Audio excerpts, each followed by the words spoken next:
last but not least session dedicated to ClimateTechs. This is a time of highlighting the two nominees, the ClimateTech Awards. For this exclusive session, the last session of the carbon pricing conference during these 2 days, the 2 and the 3 June, here in Paris, in live stream. We are going to co-design it with two key persons for this edition, this first edition of the ClimateTech Awards. And for this, I got the great pleasure to synchronize 3 time zones from US, from Europe here, and from Asia. And just to let the floor and to welcome Caroline VENZA, my co-chair of this special and first edition of ClimateTech Awards. Caroline, you are the founder and CEO of Mission Control Communication, communication firm based in US, in particular in California. Yes, very pleased to have you, Caroline, and to let you introduce you better. Thanks so much, Fabrice, for having me. And it's nice to meet everyone. It's been great to listen to the conversations that have been happening over the last 2 days. And really exciting to be joining for this segment. There have been a lot of great companies that are making progress towards a cleaner world. And it's been very interesting to see the different business models. And so perhaps I'll give a little bit of background on what our company does and what I do. I've been focused and working in clean energy for over 20 years, based here in Silicon Valley in California. We've had the opportunity to work with many early stage companies that are working in many different sectors, from clean energy and energy generation, from solar and wind and hydro, as well as the electrification of essentially everything, from grids to mobility, and now we see into aviation and aerospace, and as well as sustainable infrastructure and many aspects that are moving towards a greener world. Our focus is to really work with early stage companies that are looking to prove their business models and then to seek investment, and as they grow, attract more capital, more customers, partnerships.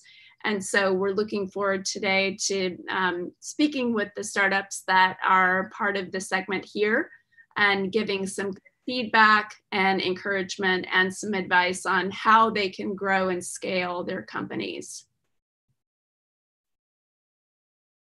That Silicon Valley is a pioneer for everyone on many fields. When it comes to clean tech, climate tech today, I would like probably you, Caroline, a question before introducing our other panelists and other partner for the jury member. Do you think that the valley, as we call it, the valley is, with the beautiful screen behind you, is on the top front of the innovation when it comes to climate tech? Not only about the mindset, but also because in California, we know by the news that the weather could be in trouble, and the reality and the feeling of what climate change could produce and the direct impact, people who live there probably have a better understood than in other places, even in US also, but in other places in the world. Do you think that this combination of these two pieces could push again the valley in the forefront of the innovation when it comes to climate techs? I think so. For the last 20 years, you're right, Silicon Valley has really been at the forefront of clean energy and climate tech.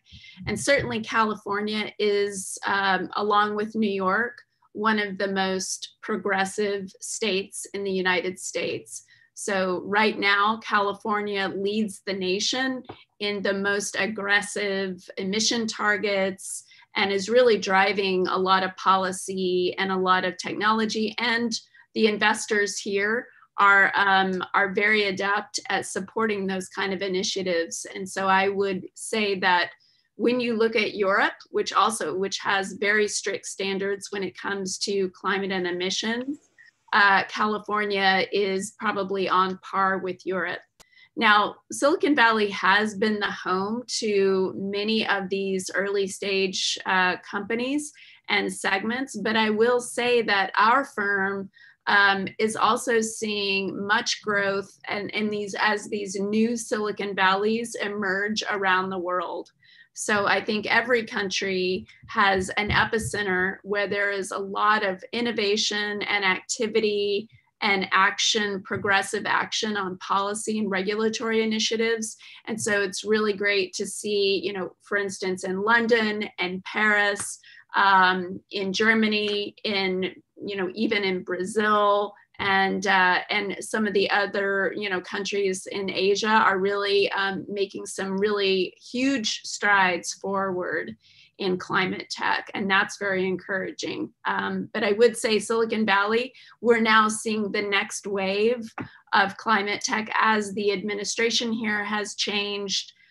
It's a really great time to be moving forward, and now we see real global activity. So as you noted when we first spoke about this event, Fabrice, now is the time to start putting the promises into action. And so it's great to be a part of this today.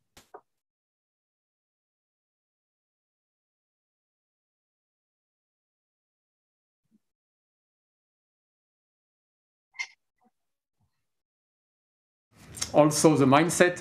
And then when it comes to the bridge, I just have Sydney Lobo also, jury member of this first edition of the ClimateTech Awards. I would like, yes, to make the bridge now to Asia. Yes, please, Sydney, just introduce yourself.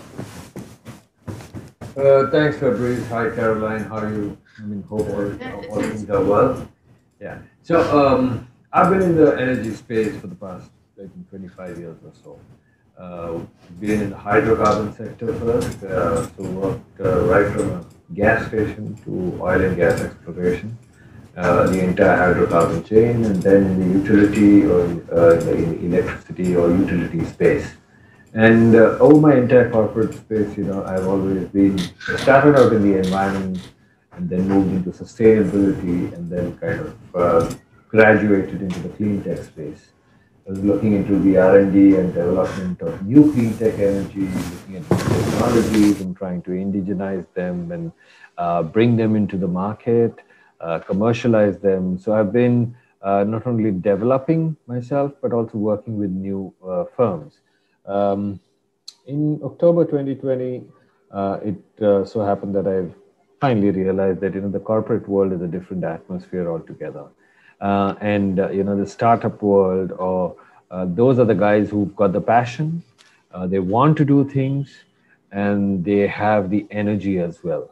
So I thought might as well get out of the corporate space and work and mentor, startups and advise them on how they could look at different aspects and get into commercializing their technologies as quickly as possible, because time is running out, and relying on the corporate world is something which one would like to, but the action lies in the startups who are, who've got that fire in the belly to actually do things. And I thought might as well utilize my experience and knowledge to guide them, mentor them, so that things could come to light on the ground much faster than whatever it would happen in the normal course of time. So that's my background, and I'm enjoying myself working with these startups, and it's fun. We're going to consolidate now the bridge that we just set in the first layer of the scheme we're going to design. Just to for the audience to share with you that we are very pleased to have honorary president of the special edition, the first edition of the ClimateTech Awards.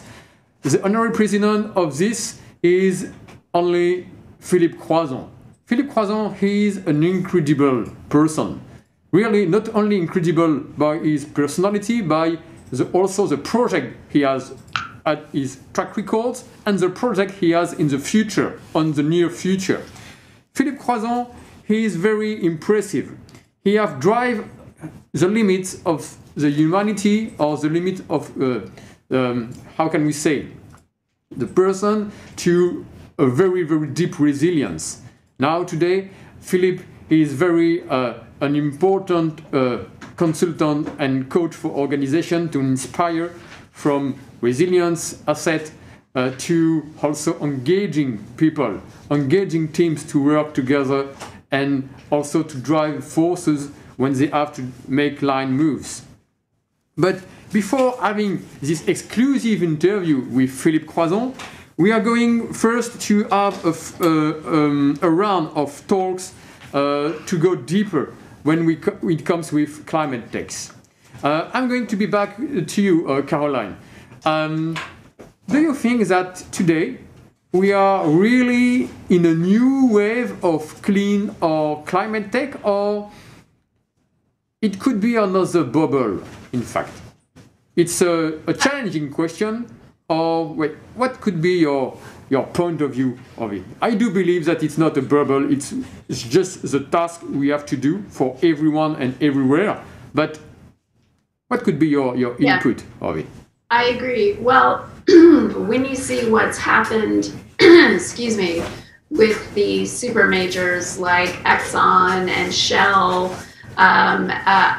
where we're headed, and I don't think we're in a bubble. Every country in the world has now made commitments, and that was not the case before. And I think we're at a very different stage from a technology maturation standpoint. So these technologies, many of them, including solar and wind and some of these generation technologies, they've already been proven, you know, over the last 2 decades. And we now see those projects are no longer pilots. They are getting commercial adoption all over the world at a very large scale. And now in this new wave, I think you're seeing technologies that are building on top of that. So we needed that base of energy, and that includes energy storage. And now what can happen is all the growth that we're seeing in new sectors that are building upon the advances that we've already achieved. And so I am a technology optimist and a science optimist. But I don't think there's any disputing that we've made a lot of progress and that we'll continue to grow. And so while there may seem to be some kind of bubbles, companies that are perhaps making some promises that they may not deliver in the grand scheme, so many companies are making progress and moving forward that I think that we will succeed. Yeah. So that's, I'm very excited about the prospect of the near and long-term future for these sectors. To ask you a question and then turning also to Sydney with this dedicated question. When it comes to change the trajectory of the business model, in fact, of the society, the intensive carbon impact. So to drive it in other way, it's just about piece of market and also engineering and the maturity of the technologies that you have highlighted.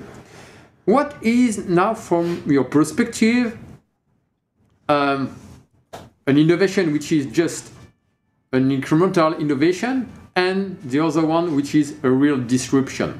If you have to change, it's about disruption. But disruption is a tricky momentum to make it.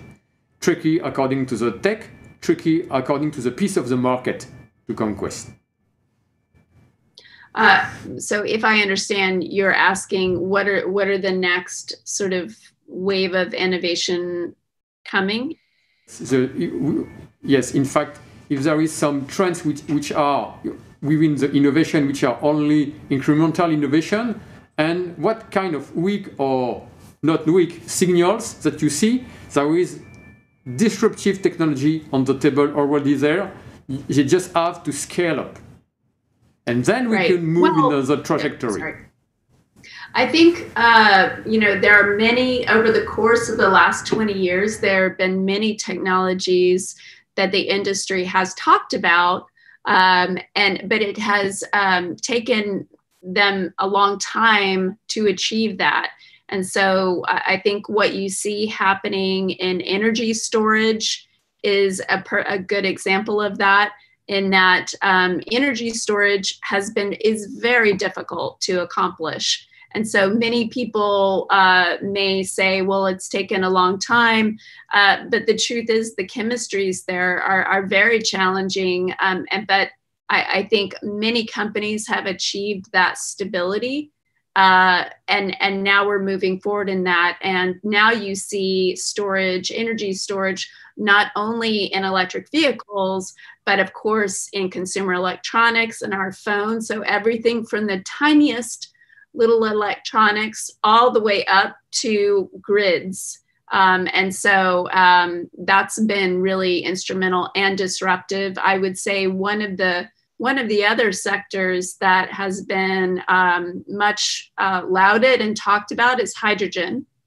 And for many, many years, I mean, I think I remember working with a solid state fuel cell company probably more than 15 years ago. But it also has been so difficult to achieve that. But now, even at the Carbon Pricing Conference, we've seen several startups that are focused on that sector. There are, if you're reading the Financial Times, there are massive amounts of hydrogen players, hydrogen projects happening, investors making investment into that sector, which is exactly what needs to happen.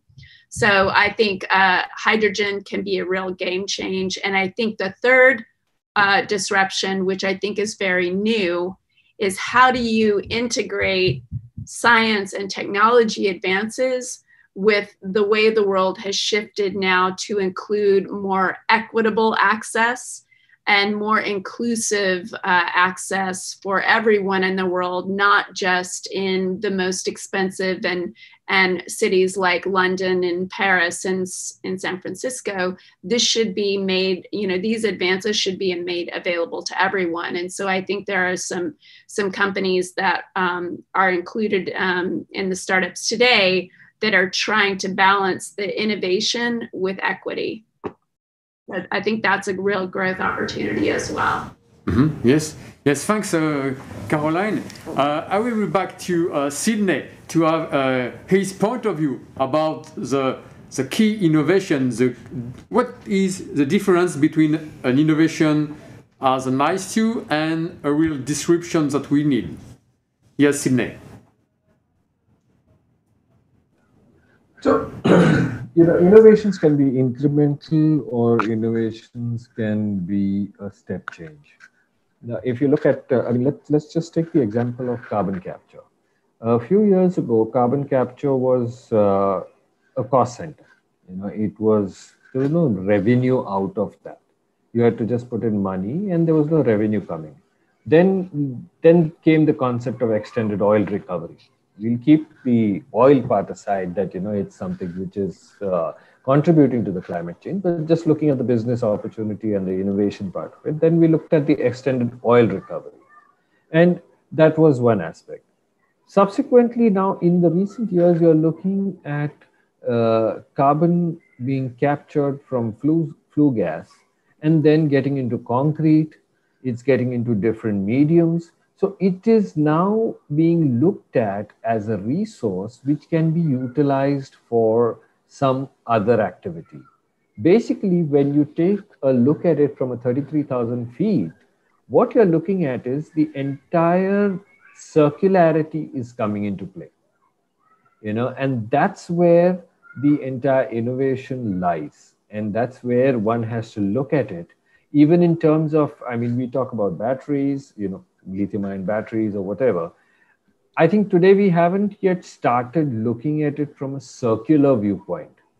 At the end of it, you know, say at the dead end of that battery, there would be some material which would be lying, which needs to be disposed.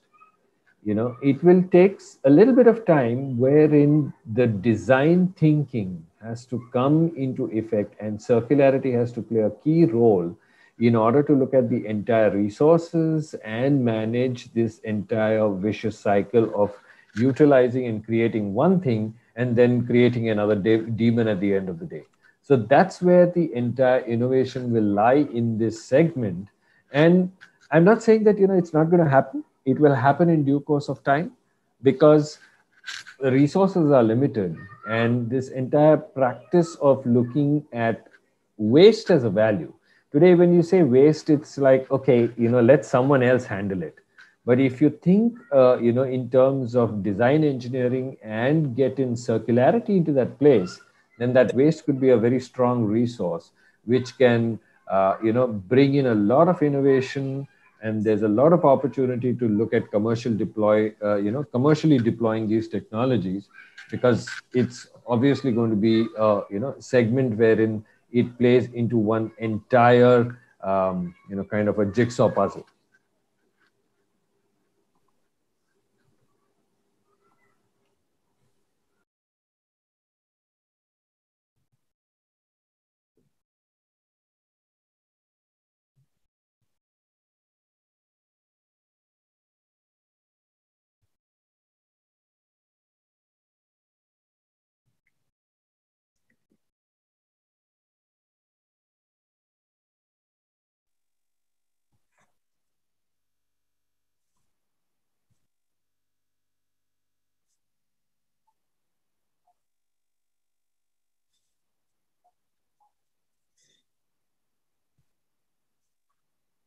Yes. Gilles? Thank you. Welcome. Yes, very, very pleased to have you in this little village by stream, by live stream. Yes, I just present our two, how can we say, member of the jury and the co-chair of this first edition of ClimateTechAwards, Caroline VENZA and also Sydney LOBO for the introduction about the innovation. And we are going to align 3 time zones on this dedicated session. Caroline, she's from US, based in California. We are based in Europe, based in Paris, in the Central Europe time, and Sydney LOBO from Mumbai. So a great alignment on the 3 time zone in ClimateTechs. So let's run it like this. And yes, please, Gilles, just introduce yourself. And to run the interview with also Caroline, she will have some key question, and the 2 points that we would like to drive forces and to join forces. Yes, please, Gilles. Yeah, a few words on me. First of all, I'm not an engineer. That's very difficult when you're working in a space industry. I'm an economist. Second thing, it's very difficult to understand when you're working in the space industry, because space industry, there is no money, there is only cash to burn. Then that's a difference. And I've worked in biotech in the US, in Boston, with the MIT. And I still worked 30 years after this moment in innovation. And I think we are living the same evolution than in biotech industry 20 years ago.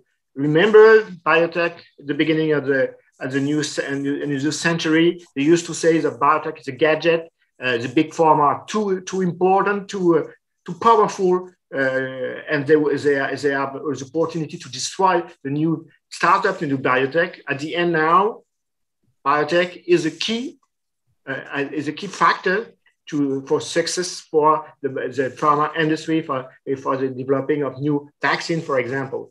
That's why I'm very happy to see the same evolution. In 10 years, 20 years, the new startup will be the key factor of the evolution of the space sector. Thanks, Gilles, for this first introduction. I will let the floor now for Caroline.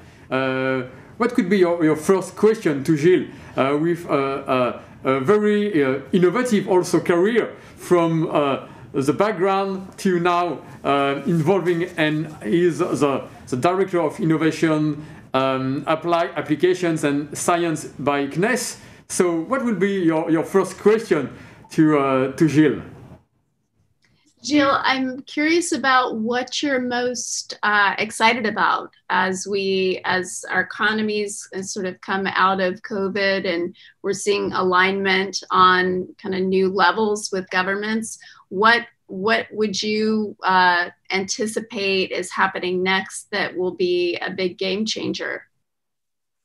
Yes, I remember when I'm speaking about space industries, the evolution, the game changer, I would always remember what Carl Sagan said. Carl Sagan said 20, 40 years ago. And it's very interesting to read it back. Look again at that dot, talking about the blue planet. That's home, that's us. On it, everyone you love, everyone you know, every human being who ever was, lived out their lives. That's our planet. The first thing is, there is no planet B. Planet B is for people dreaming for a new century. There is no planet B. And then the game changer is perhaps very simple. Space industry, space science, I used to say, is a whistleblower.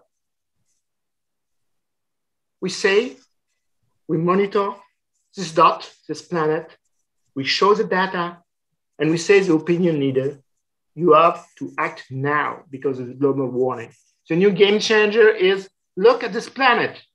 It's our home and defend a planet. And space industry is a whistleblower, say, you are in danger. We have to develop a new way of life, a new way to develop the economy. That's really what I mean, and what in Europe we say. It's not the same thing in the US sometimes, but in Europe we say there is no planet B, there is no alternative. Well, there's no planet B, but exploration needs to happen, right? There are possible opportunities and discoveries to be made in space, as you know, that will benefit the planet. I'm curious what you see as some of the most important advances that space is contributing to right now. Is it Earth imagery as it relates to climate change? Is it sort of the wireless, the access provided by the satellites for communications? What do you think is the most important contribution happening right now? I think it's Earth exploration. That's Earth exploration, the data on the Earth. Now we know what's happened. Now we have the opportunity to describe what's happened. But of course, when we're talking about exploration, we're talking about Perseverance. The eyes of Perseverance, the rover, the US rover on Mars, the eyes are French. And it's quite impressive to see this planet. We are working in Toulouse, where I work, where each day we have the image of the planet Mars, and each day we are driving the rover on Mars. And it's quite impossible to imagine. And when we landed, when the Perseverance rover landed, there is all the people in the room with tears in their eyes. That's so beautiful. But why are we on Mars? Why are we on Mars? Not to discover a new planet, to know where the life begins. Where the life begins. That's an important thing to explore Mars. Not to say we will discover a new planet for our new child. No, not for our child, our children. It's not for our children. It's to discover the beginning of the life. And if you discover the beginning of the life, we'll discover the beginning of the life on Earth. That's very impressive. That's why both, we can say Earth observation, exploration, and so on are separated. No, it's the same business. It's the same flow of idea. It's the same flow of science. And that's very interesting working on space industry, because we're working on a planet, we're working on waves, we're working on people, we're working on telecommunication, we're working on exploration. And exploration, of course, is so beautiful. It's so impressive. Agreed. Fabrice? Yes, Caroline. Yeah, it's very interesting to drive this in this way, Gilles and Caroline, with your question and the remark of Gilles that there is no planet B, and the limits that you have drive, Gilles, it's quite not only about investment or tech, it's much more philosophical inspiration, and probably that the key points that drive forces of the key entrepreneurs. Why they wake up on the morning, not only to win a battle game, to take a piece of market and to scale globally, for their investors, or also to have a great return by an IPO, for example, or to have a great M&A with a big company. That is not probably the core purpose. It's just to push the limit of the knowledge, in fact. So when it comes with this, I would like to be back to Gilles with this question. So the NewSpace drive forces because it's something which is so powerful. The forces who drive you to wake up in the morning is so powerful to try to touch this limit. When it comes down to Earth, here, so we are in the planet A, and we have to reboot this planet A in a version A'. We know that if we run it like a planet A, like this, we are going all together to go in the wall. All together. This is my not inspiration, but it's quite mathematical. So we have to try to find solution to be innovative. That is, ClimateTechs is one of the core engine, not only about public policies, but to find a real adaptive solutions. No matter where you live in the world, we are in this session on the morning to say we are in the same boat. And we don't understand that the Earth is our boat, our common boat, to try to find a way and to create a future where the boat will be the same for the people who will be in front of us, the next generation that we used to call. I would like to ask to Gilles, it's only about public-private partnership from the research, from institutions, from scientific, from entrepreneurs, from investors. How can we work all together, dedicated to ClimateTechs, as the emulation who drives the NewSpace? How can we make it apply for the Earth, for this planet A, in a version for ClimateTechs, like versus the force driven by the NewSpace, who could fulfill the ClimateTech scene because we live here in this planet A? Two convictions. First one is there is no space industry without public money. In the US, 80% of the development of the space industry is a public money. TATA, NASA, and so on. This kind of like that, Department of Defense. There is no evolution without this public money. What does that mean? That means that the government, we have the tools to develop a new industry for our planet, because it's a public money. That's, first of all, it's a political point of view, it's a political willingness to develop this climate tech and space tech. The second one is no climate tech without space tech. Because the biggest figures coming to monitor the global warming are coming from the space satellites. Very simple. We need the monitoring of satellite to discover what's going on. For example, we are developing what we call a space climate observatory. I think Laurence spoke about this thing this afternoon. What is the space climate observatory? The space climate observatory is a monitor for local authority to monitor the development and the impact of the global warming. And if we are able to monitor the global warming and the consequences on your city, on your river, we're working with River Senegal, We are working with in Vietnam. We are working in Aquitaine. We are working in the US. If we are able to monitor, you are able to mitigate this effect. We are able to develop new policies. Then, the third conviction is we need grassroots project. Of course, we have to develop a very impressive policy to develop climate tech and space tech, but we have to begin with grassroots project. How can I defend my city? How can I monitor my city? Now, that's a very important question. The third are important: political, technical, and philosophical.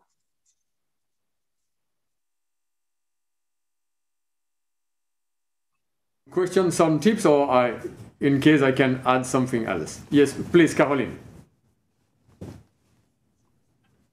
Sorry, commenting on which aspect, Fabrice? Yes. You would like to add something or to ask something to another piece of or another angle to Gilles Robert based on his well, input? I can speak from the standpoint of what some of our clients are working on when it comes to space. And so what is encouraging to us is that we are seeing many of the innovations that have happened on Earth, including clean energy and clean fuel. Now those are being translated back into aviation. So we have an airplane client that is using electric batteries that will use electric batteries. And there are also hydrogen-based aviation models that are starting to take shape, as well as some of these CubeSats that will now, instead of using toxic propellant, they'll be utilizing electric batteries.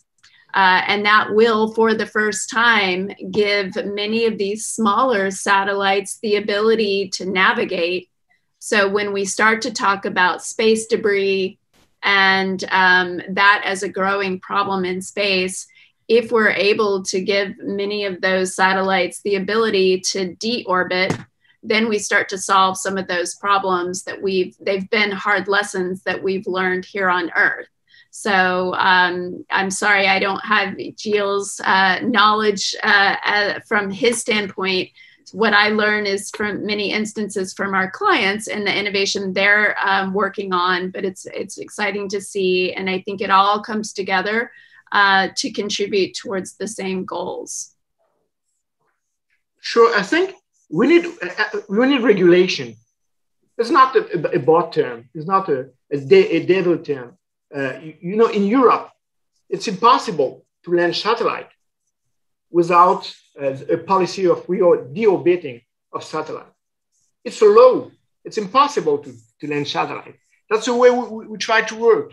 It's not the best way in Europe. We are not the king, but that's the way we have to work. If we send something on the planet Earth, on the planet Moon, and so on, you have to think about the consequences for this planet. It's the same thing when we're sending a lander or a rover on Mars. Mm-hmm. We have to take care of the capacity to transport a virus on Mars. Could be very interesting. And we are working on mass sample return. That means we are working on the return of Mars stone on Earth. And for example, we have to take care because it could be, I don't know, it's not a science fiction, but it could be very dangerous to have a sample of the stone of Mars. We are working this way. Take care of what you do. Take care of this impact of what you do. And that's very interesting because that's a new way. Deontology is a key factor of the space, of the new space frontier. Take care of the planet, take care of the virus. Yeah.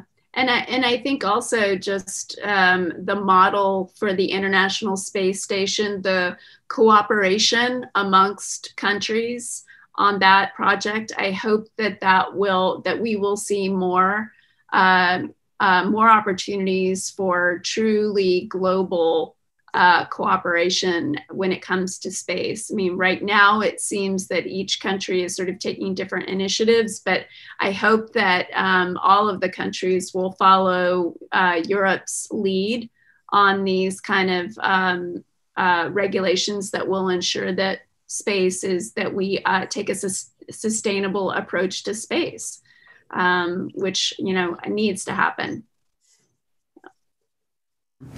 Yes, I will ask to thanks Caroline and thanks Gilles for this part. I will ask to Gilles last but not least question. As you are a representative of the French National Space Agency, and to again make a bridge with Caroline from space innovation to Earth application and reverse, from climate tech applications to contribution to space applications.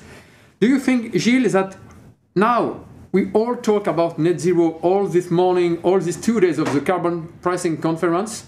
Do you know that it's the time to create a national or much more broader agency, a national climate agency who's going to power all the technologies, all the innovations that we would like to push in the front line?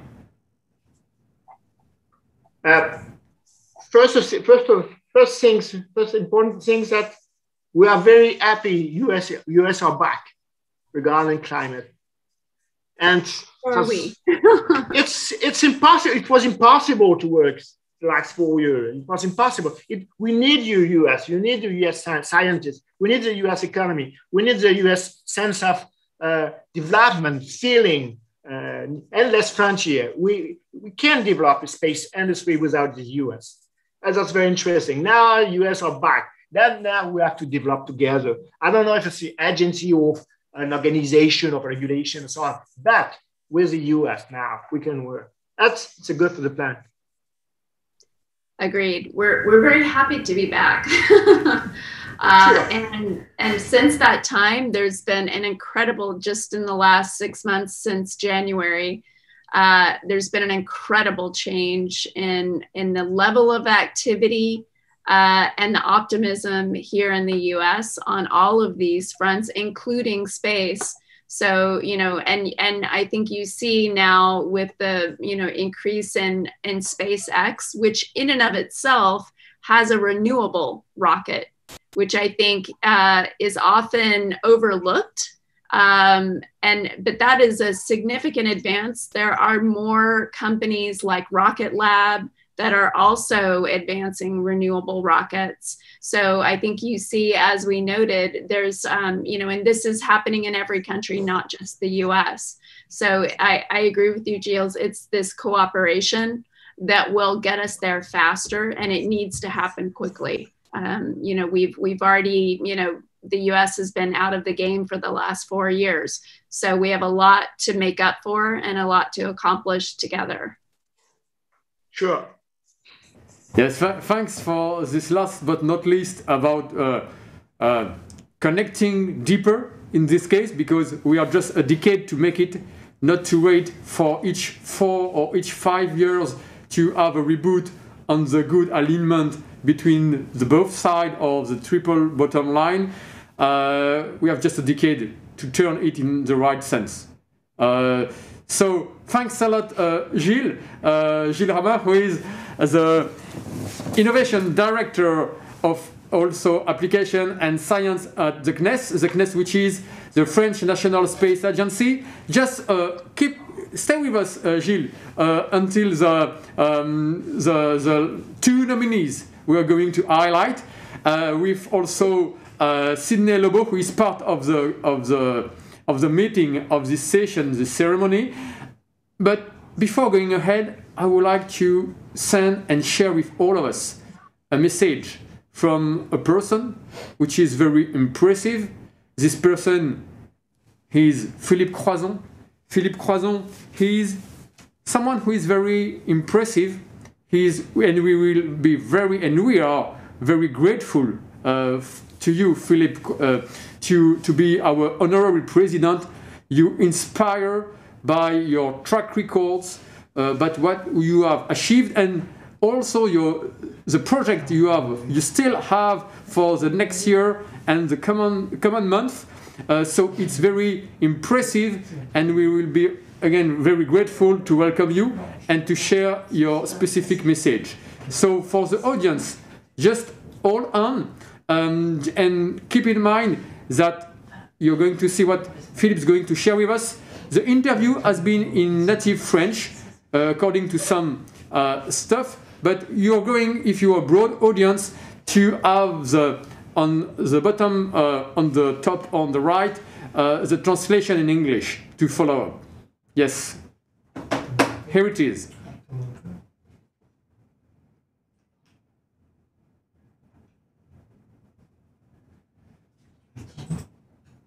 On y va.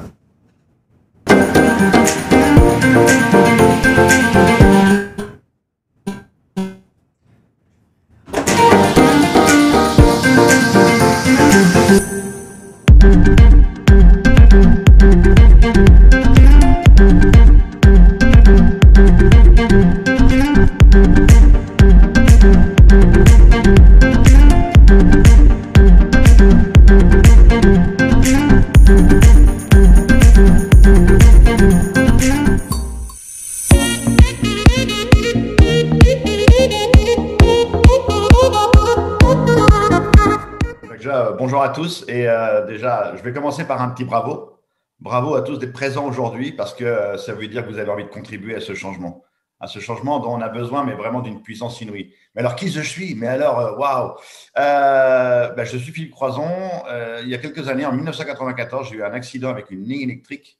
J'ai démonté une antenne de télévision et ça m'a valu l'amputation de mes 4 membres.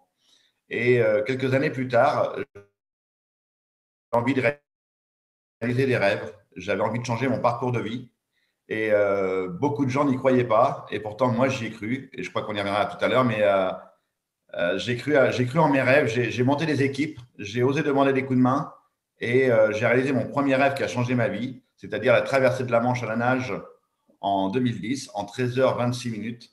Donc pour prouver à tout le monde que vraiment tout était possible, que l'impossible c'était juste une seule personne, c'était juste nous, c'est personne d'autre.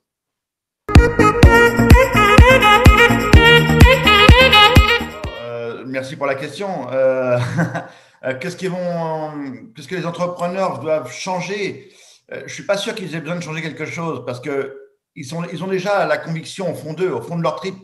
C'est vraiment ancré au plus profond d'eux-mêmes. Déjà depuis tout petit, ils rêvaient de pouvoir changer la planète, de pouvoir évoluer faire évoluer notre société. Pardon. Et je pense que la chose la plus importante aujourd'hui, et ça a commencé déjà depuis quelques années, c'est de communiquer. Et c'est grâce à un événement comme celui-ci, ClimateTech, qu'on va faire évoluer les mentalités. Et je pense qu'il faut faire évoluer les mentalités du grand public. Parce qu'effectivement, les dirigeants, tant que le grand public ne bouge pas, les dirigeants sont peinards. Ils disent « Ok, en bas, ça ne bouge pas, on est tranquille, on continue comme on a fait jusqu'à maintenant. » Et ce qui est assez terrible, je trouve, dans notre société, c'est que pendant des décennies, je dis bien des décennies et des décennies, on a massacré un peu notre planète, on l'a détruite, enfin, il faut être honnête, quoi, on l'a détruite. Et malheureusement, aujourd'hui, on n'a personne, comment dirais-je, on n'a personne à qui se rattraper pour dire c'est de ta faute. Parce que c'est trop loin. Ça a commencé depuis trop longtemps. Donc aujourd'hui, il faut arrêter de dire c'est de la faute de qui.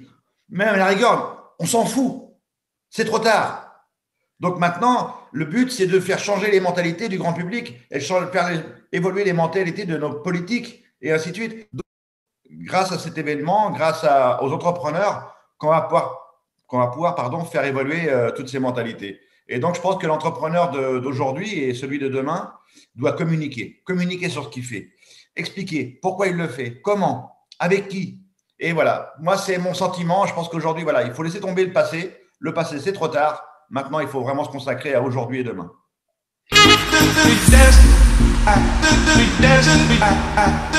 Pour atteindre la neutralité carbone, je pense qu'il faut que le sport mécanique, c'est un vecteur. C'est un vecteur de communication très, très fort, très puissant, parce qu'on parle à la fois de quelque chose de passionnant pour la jante masculine et aussi un petit peu pour la jante féminine, mais on parle de quelque chose d'impactant. Les gens regardent les compétitions de Formule 1, regardent les 24 heures du Mans, regardent le Dakar, le rallye-raid le plus dur du monde.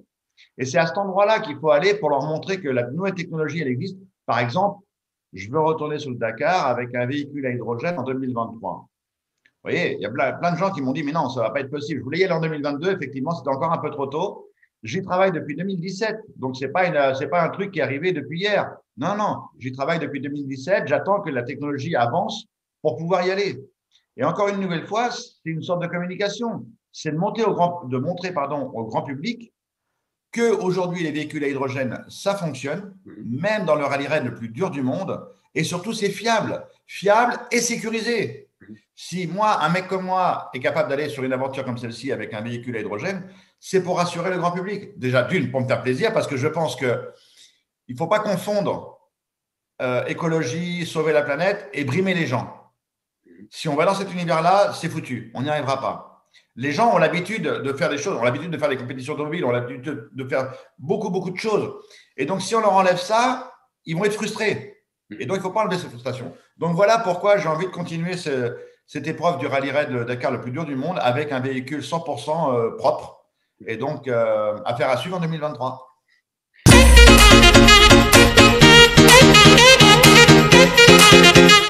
Là, du coup, je vais utiliser un petit peu mon parcours de vie parce que dans mon parcours de vie, imaginez un mec qui n'a pas de bras et pas de jambes qui veut traverser la Manche à la nage. Je dirais 99% des gens n'y croient pas. Personne ne veut le suivre dans cette aventure. Le mec, c'est un fou. C'est un malade dans sa tête. Et pourtant, lui, il y croit. Et ce gars-là, la première chose que j'ai fait, moi, pour réaliser mon aventure, j'ai osé demander un coup de main. J'ai osé demander des coups de main à des professionnels, ceux qui connaissaient leur métier, ceux qui avaient réussi la traversée de la Manche à la nage, les meilleurs préparateurs physiques, les meilleurs kinés, et ainsi de suite. Et j'ai monté une équipe.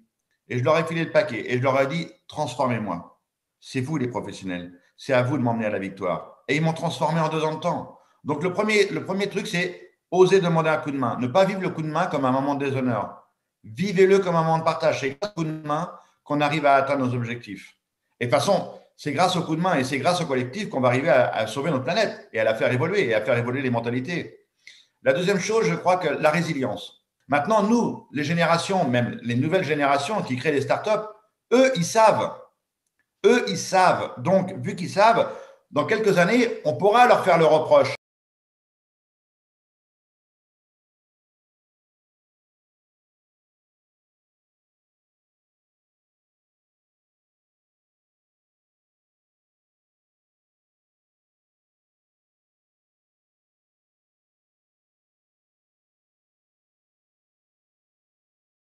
And we're going to try to find a way before re-uploading the interview of Philippe Croizon. I'm going to be back now with one of our jury member, Sydney Lobo. Sydney, if you are here. Yep. Yes, great. So we are going to have the return of the video by your side. Sydney, I'm just waiting to the technique if they could make Sydney on the screen. Sydney Lobo. Just hold on. Or back to probably Caroline. Caroline, you stay there? I'm here. Okay, great. So perfect. Probably we're going to be back to Caroline just to check with the tech side. Is it okay for the tech side? We can switch to Caroline? Great. Yes, with Caroline, no problem. Okay. Yeah. Let's go. Great from here. Okay. Yes, probably to run it with also Sydney to have a smart discussion about the candidates that you have received their, how can we say, the profile, have a look on their website, what's their market, their product, and what have you noticed in this first batch of early stage climate techs, and just to make a dialogue between the jury and to share it in the live stream. Yeah, so when looking at all these different technologies, there are different aspects that I looked at. One was, okay, is there a USP that they bring to the table? What is the opportunity for globalization, or in terms of global application? What is also the impact that this technology is going to have? What is the flexibility and the versatility of this technology in different geographies? Are there opportunities to look at cost minimization? Is there a possibility to actually address the issue of what we are all looking at in terms of having dans un schéma.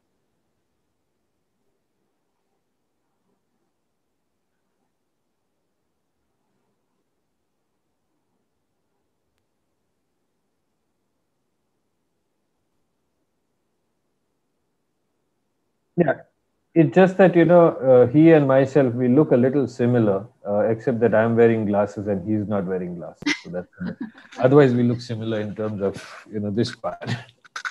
Yeah, so those, these are some of the aspects that I look at in terms of the technology and also in terms of how sustainable is the business model.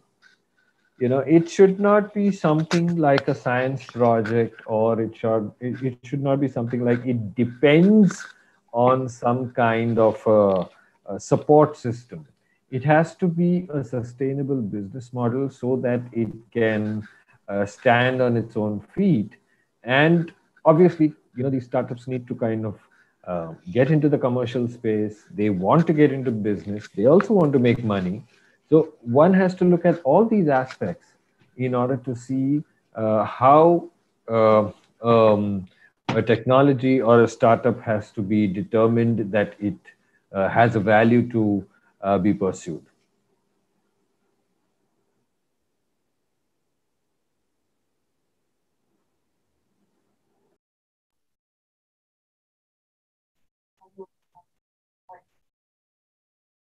And the great signal toward ClimateTechs, you have noticed.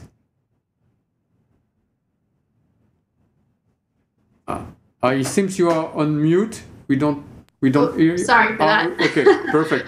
I was saying I agree with everything Sydney pointed out. Is it's important for these startups to not only think about what is happening in this moment, but to look at a longer scale, a longer term vision into how they could scale globally, what their IP set is, if it's defendable, what kind of impact ultimately these technologies will have. It was interesting to note, as I pointed out earlier, that several of the startups are focused for the first time, I think, on coupling sort of innovation at a global scale while also trying to solve some of these very local issues that are happening in countries like Africa. And that was, I think, those market opportunities, I hope, will grow. But I think also, what I find with a lot of companies and with some of these startups as well is a real focus on the technology or the science breakthrough, where the business model itself could needs to be evolved somewhat to sort of meet what the goals are of the company. Mm-hmm. Yes, and for you both, for VCs, they have and they like to have text everything, but before this, we have just highlighted some companies which are not directly connected or native based on the tech, but they have scale by implementing their solution to have an impact toward communities. So the question is, how can the VCs part who know how to scale by techs could fulfill those projects who have already a great impact, but just to scale by the layer of the tech, but it's not natively constructed like this. So what could you suggest for those companies? And what could you suggest also for the VCs who sees those projects to say, probably it's not in my core thesis or investment, but I've noticed that there is relevant things, very deep, very impactful, it's already running, and the way to scale is different. but there is no tech layer directly connected. How can we highlight this point? Because there is a value indeed.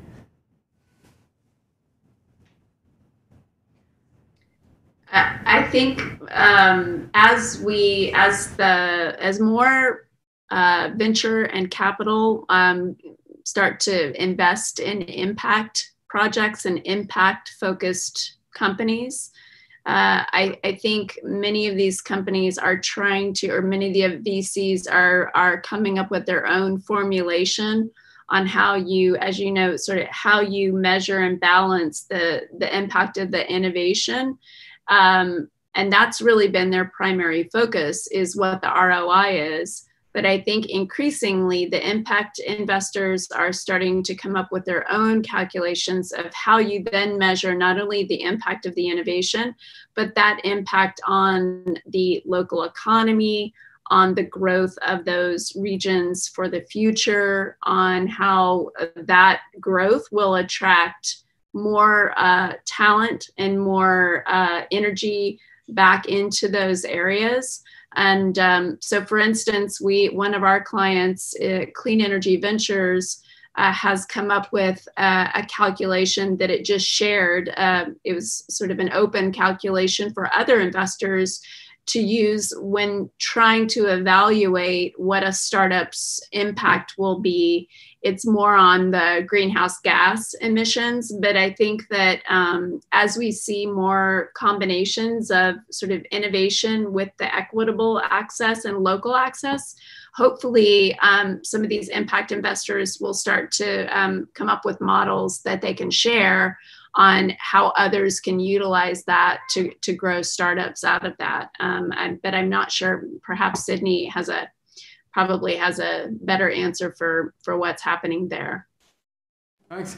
And I would like also to ask to Sydney the question, which is the bridge question also. We used to speak about high tech. Surely that in space we just talk about high tech. And on the startup scene we speak about tech or disruptive tech. What about the low tech? Because low tech is also powerful. Low tech could also fulfill our commitment and probably easier to scale with less impact also in damage. I would like to ask you what could be your point of view, Sydney, with the in fact unestimated of the low tech contribution when it comes to ClimateTechs. So let me put it this way. How do we define low tech, high tech, or extra high tech? I mean, the way we look at it, I mean, just someone who knows a little bit of science and knows a little bit of how to balance equations and all that. If it's highly complex set of equations and, a lot of algorithms required, then we say that it's high tech. If it is, okay, a little bit of social and a little bit of mathematics involved, then we'll say it's mid-tech. If it does not involve all these equations, then we'll call it as low tech. At the end of the day, whether it's high tech, low tech, medium tech, one has to look at what is its impact.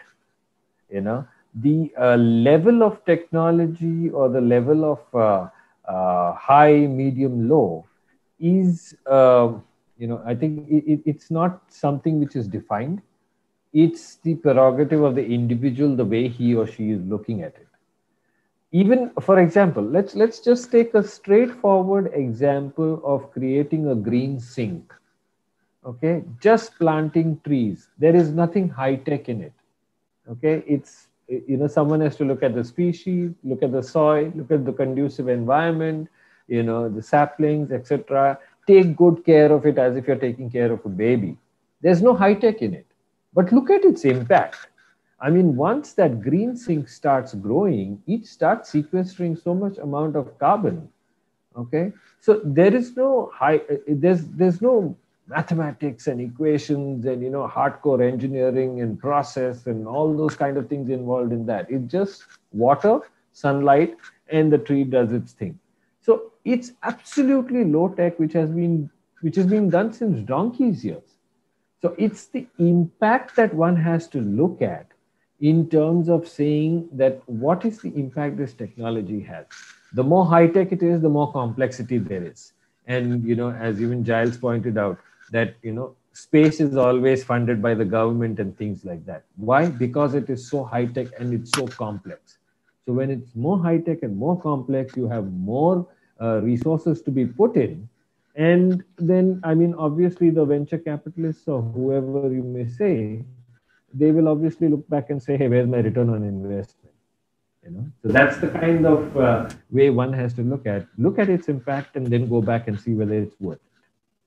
Yes, thanks, Sidney. I would like to ask to Gilles Ramin, the Director of Innovation, Application and also Science by the CNES, which is the French National Space Agency. A last but not least question for you, Gilles. You still there, Gilles? Yeah, I'm there. Okay, great. So when it comes to, we just deal about high-tech, low-tech, and impact, in fact, when we want to make impact, do you think that we could drive like a task force or an initiative from space to Earth and also from developed country to countries who have to support the adaptation of the climate, the mitigation of the climate, but they have not the agency, not the task force, the engineering to make it happen.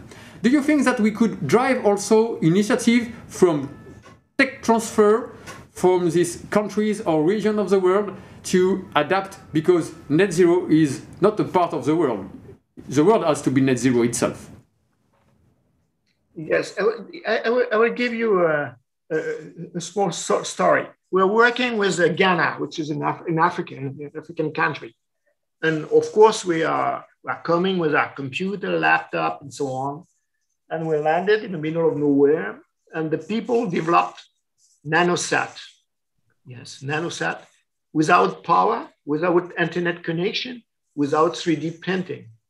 And it was very interesting because we have learned a lot of these people, because we have a lot of investment, we have a lot of money. And regarding these people, our results are not so different. That's, for me, the question is inspiration, the question is the capacity to develop an ecosystem. Regarding space industry, what is, in my opinion, what is the key question? The key question is not satellite on orbit. The question is data scientists. We need data scientists on Earth. We need African data scientists, because if we have data scientists, we can use satellite. So satellite is not so complex now. We can develop 70 countries develop their own satellite. That is not a problem. The problem is to have data, to analyze data. We need data scientists in a word. That's a key question. If you have data scientists, you can analyze data. If you can analyze data, we can monitor the global warming effect. For sharing this with all of us. And yes, I think that you have to okay. Yes, to Thank you. in a other session. So welcome you again for discussing and driving these forces Fabrice, for the climate. On mute. Yeah, I think you're okay. on mute. We are. The organizer is on mute. Yeah. Okay. Good. Is it okay? Do you hear me? Okay. Yeah. Very good. Yeah, you. Yes, we would like to thank you, Gilles, to your participation, to also share this point of view, and just to drive forces from space to Earth and reverse when it comes to climate and net zero issues. And yes, probably have a smart discussion after the special conference and the awards. So thanks again, Gilles, and see you next. Thank you. Bye-bye. Thank you, bye. Now let's back to another session within the panel and the special ceremony of ClimateTechAwards. It's also about driving forces in another way, driving, let's say, finance in another way. And for it, we are going to highlight something which is very interesting. We just discussed it this morning and the afternoon also about carbon offsetting mechanism.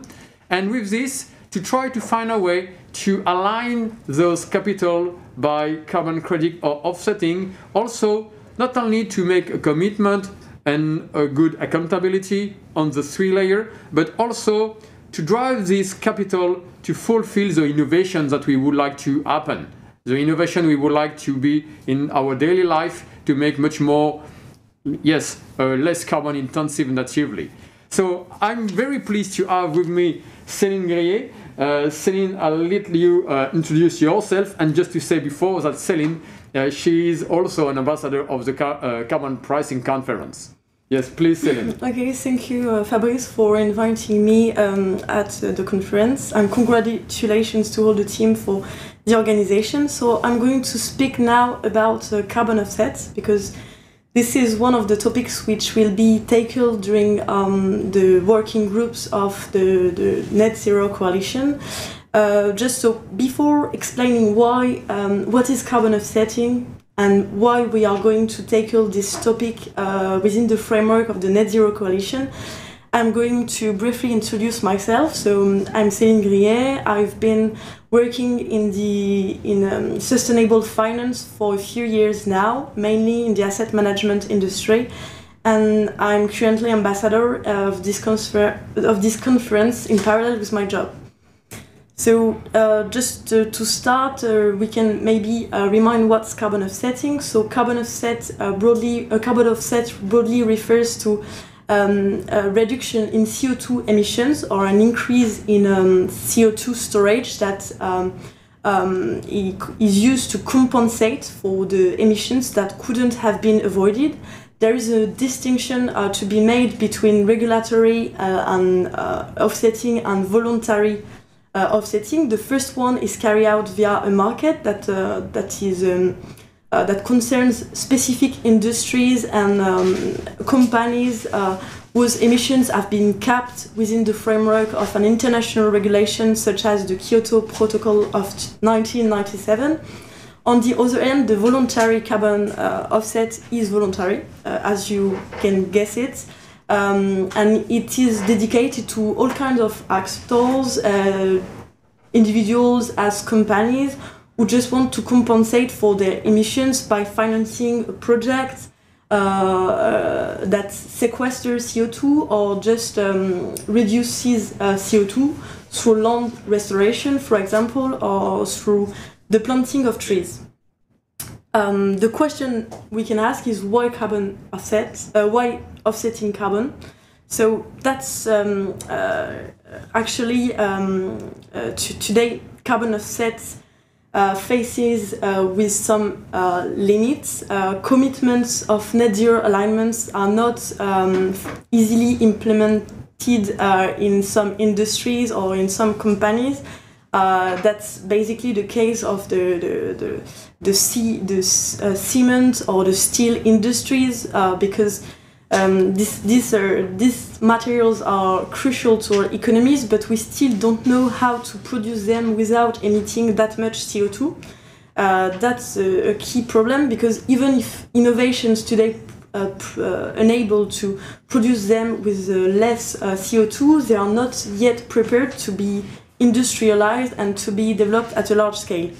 So that's in this context that the need for carbon offsetting as a reason. And so we can ask, is it a good tool actually to fight against climate change? Actually, currently carbon offsets are facing with much criticism. Some people are saying that carbon offsets are just considered as a good excuse to not change anything to the core of our economies and our business models, and is just a way to continue business as usual. Furthermore, there is also critiques on the ability of carbon offset to actually deliver the carbon benefits they promise. Currently, the carbon offsetting market is unregulated and is consequently wide open to fraud. That's the reason why it's quite difficult, and even the most well-intentioned shames of carbon offsetting are put into question because of the limits of this because of different limits. There is, for example, among this limit, the lack of accuracy in emission assessments. Today, we still have difficulty to accurately measure Scope 3 emissions because they lie outside the company's operations. There is also a problem with permanence because if you plant a tree, for example, it's difficult to be guaranteed that this tree will not be cut or be burnt in the future. So because of all these limits, carbon offsetting is criticized. Fortunately, there are some initiatives that have been launched to face with these limits. There is the NetZero Alliance, but also more recently, some academics from Oxford have launched the Oxford Carbon Offsetting Principles, which give some guidelines to the users of carbon offsets so that to be efficient. They, for example, prone to use carbon offsets which use carbon removal technologies with long-term storage.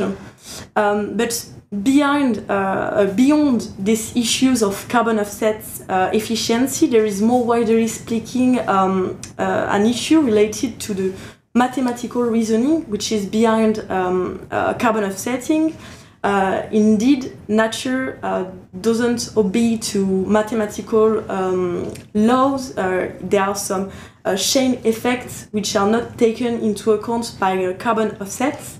You can plant trees or you can use carbon removal technologies to compensate for your emissions, but you will never recover the environmental damages that you have caused.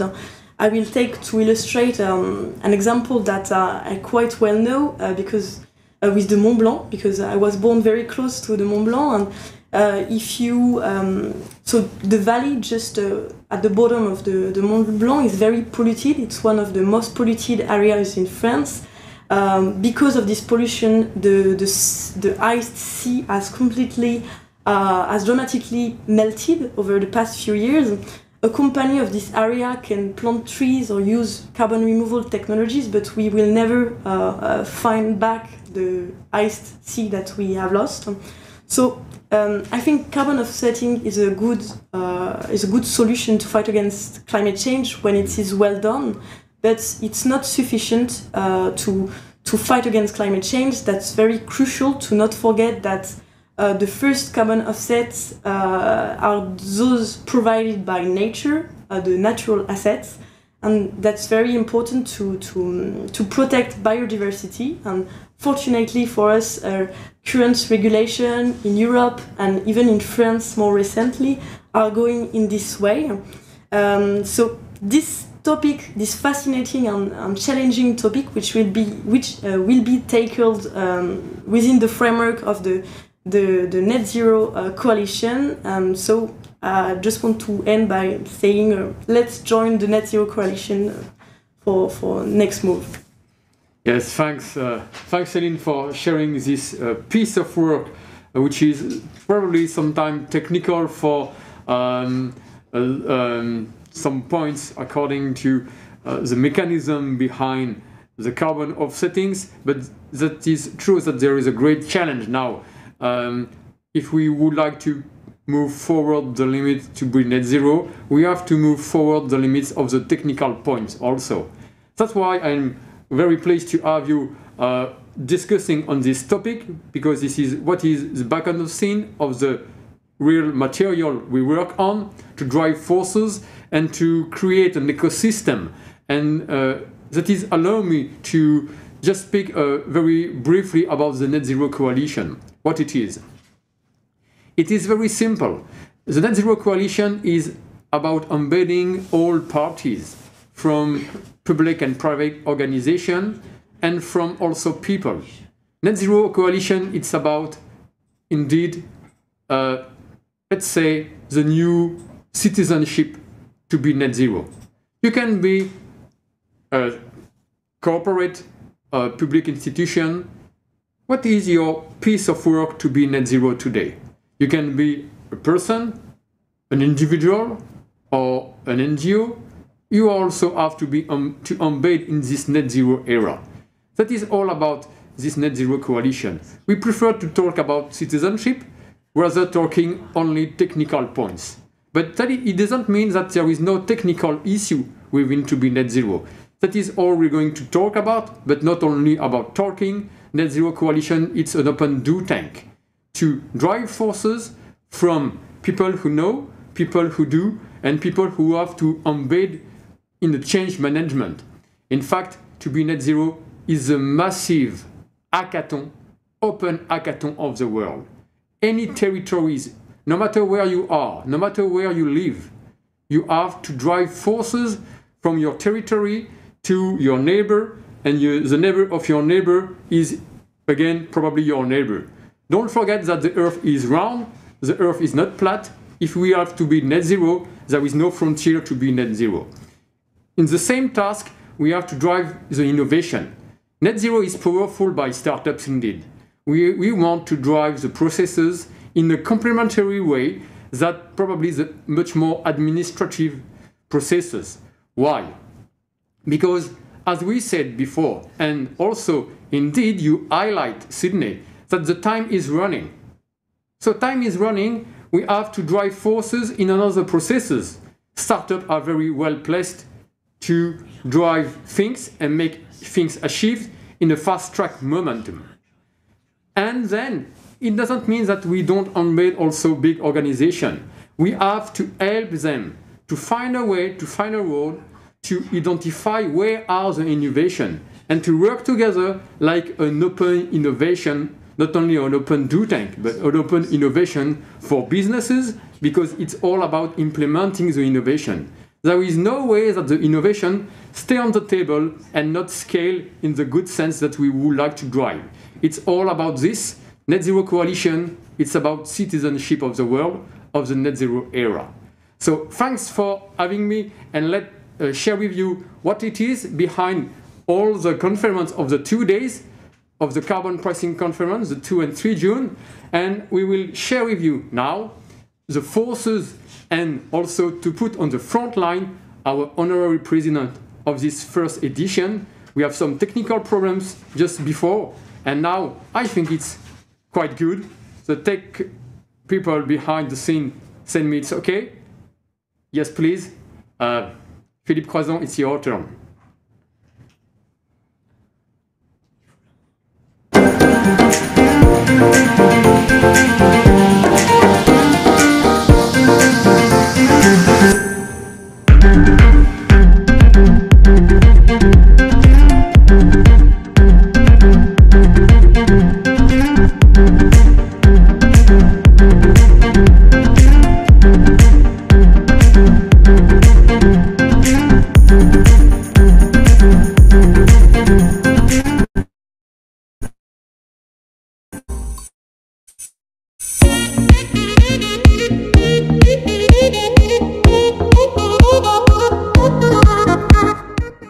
Bonjour à tous, et déjà je vais commencer par un petit bravo.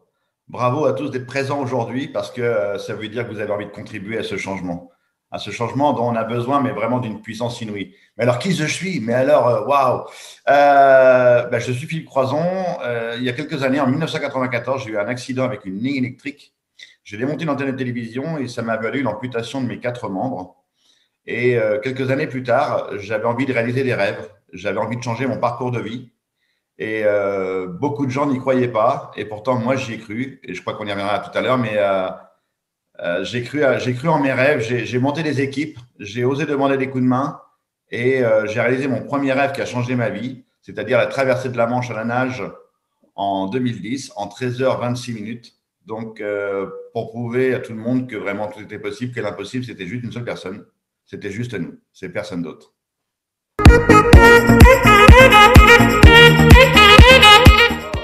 Merci pour la question. Qu'est-ce que les entrepreneurs doivent changer? Je ne suis pas sûr qu'ils aient besoin de changer quelque chose, parce qu'ils ont déjà la conviction au fond d'eux, au fond de leur trip. C'est vraiment ancré au plus profond d'eux-mêmes. Déjà depuis tout petit, ils rêvaient de pouvoir changer la planète, de pouvoir évoluer faire évoluer notre société, pardon. Et je pense que la chose la plus importante aujourd'hui, et ça a commencé déjà depuis quelques années, c'est de communiquer. Et c'est grâce à un événement comme celui-ci, ClimateTech, qu'on va faire évoluer les mentalités. Et je pense qu'il faut faire évoluer les mentalités du grand public. Parce qu'effectivement, les dirigeants, tant que le grand public ne bouge pas, les dirigeants sont peinards. Ils disent, OK, en bas, ça ne bouge pas, on est tranquille, on continue comme on a fait jusqu'à maintenant. Et ce qui est assez terrible, je trouve, dans notre société, c'est que pendant des décennies, je dis bien des décennies et des décennies, on a massacré un peu nos planètes, on l'a détruite, enfin, il faut être honnête, quoi, on l'a détruite. Et malheureusement, aujourd'hui, on n'a personne, comment dirais-je, on n'a personne à qui se rattraper pour dire c'est de ta faute. Parce que c'est trop loin. Ça a commencé depuis trop longtemps. Donc aujourd'hui, il faut arrêter de dire c'est de la faute de qui. Même à la rigueur, on s'en fout. C'est trop tard. Donc maintenant, le but, c'est de faire changer les mentalités du grand public et faire évoluer les mentalités de nos politiques et ainsi de suite. Donc, c'est à nous, grâce à cet événement, grâce aux entrepreneurs, qu'on va pouvoir faire évoluer toutes ces mentalités. Et donc, je pense que l'entrepreneur d'aujourd'hui et celui de demain doit communiquer sur ce qu'il fait, expliquer pourquoi il le fait, comment, avec qui. Et voilà, moi, c'est mon sentiment. Je pense qu'aujourd'hui, voilà, il faut laisser tomber le passé. Le passé, c'est trop tard. Maintenant, il faut vraiment se consacrer à aujourd'hui et demain.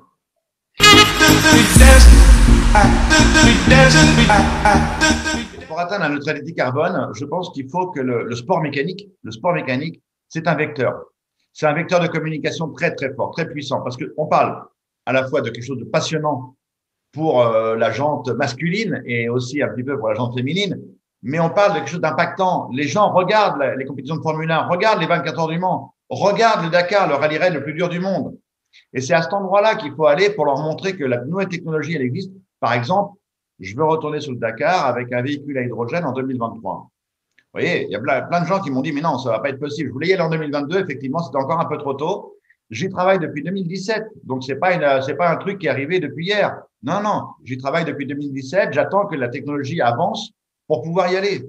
Et encore une nouvelle fois, c'est une sorte de communication. C'est de montrer au grand public que aujourd'hui les véhicules à hydrogène, ça fonctionne, même dans le rallye-raid le plus dur du monde, et surtout c'est fiable et sécurisé. Si un mec comme moi est capable d'aller sur une aventure comme celle-ci avec un véhicule à hydrogène, c'est pour rassurer le grand public. Déjà, d'une, pour me faire plaisir, parce que je pense que il faut pas confondre écologie, sauver la planète et brimer les gens. Si on va dans cet univers-là, c'est foutu, on n'y arrivera pas. Les gens ont l'habitude de faire des choses, ont l'habitude de faire des compétitions automobiles, ont l'habitude de faire beaucoup de choses. Et donc, si on leur enlève ça, ils vont être frustrés. Et donc, il ne faut pas enlever cette frustration. Donc, voilà pourquoi j'ai envie de continuer cette épreuve du rallye-raid de Dakar le plus dur du monde avec un véhicule 100% propre. Et donc, affaire à suivre en 2023.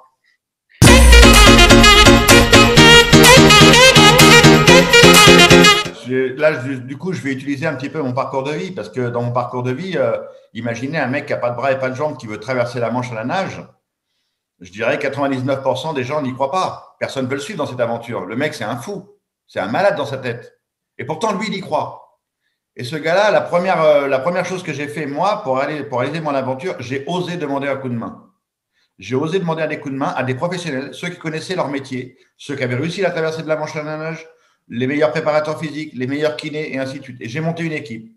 Et je leur ai filé le paquet. Et je leur ai dit, transformez-moi. C'est vous les professionnels. C'est à vous de m'emmener à la victoire. Et ils m'ont transformé en 2 ans de temps. Donc, le premier truc, c'est oser demander un coup de main. Ne pas vivre le coup de main comme un moment de déshonneur. Vivez-le comme un moment de partage. C'est grâce au coup de main qu'on arrive à atteindre nos objectifs.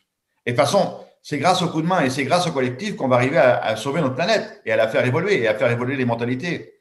La deuxième chose, je crois que la résilience. Maintenant, nous, les générations, même les nouvelles générations qui créent des startups, eux, ils savent. Donc, vu qu'ils savent, dans quelques années, on pourra leur faire le reproche. Vous le saviez.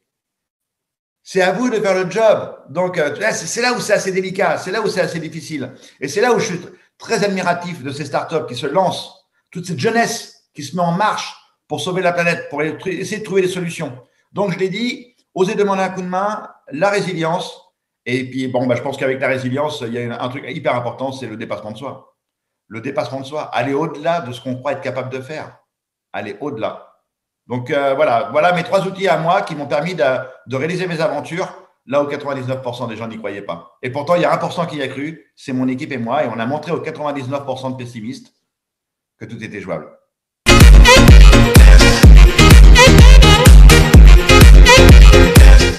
Oui, on n'est pas loin, on n'est pas loin.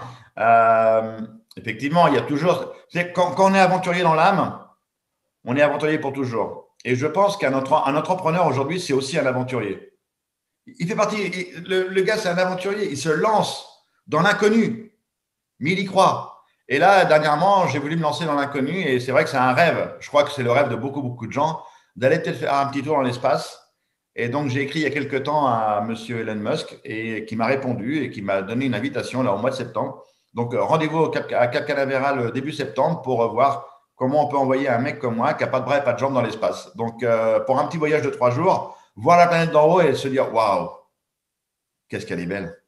Franchement, qu'est-ce qu'elle est belle. J'ai envie de le voir de mes propres yeux, quoi. Et de le communiquer, de le faire partager aux gens. Parce que toutes les aventures, moi, que j'ai menées, et je pense qu'un entrepreneur, c'est exactement la même chose, c'est vivre des moments de partage, quoi.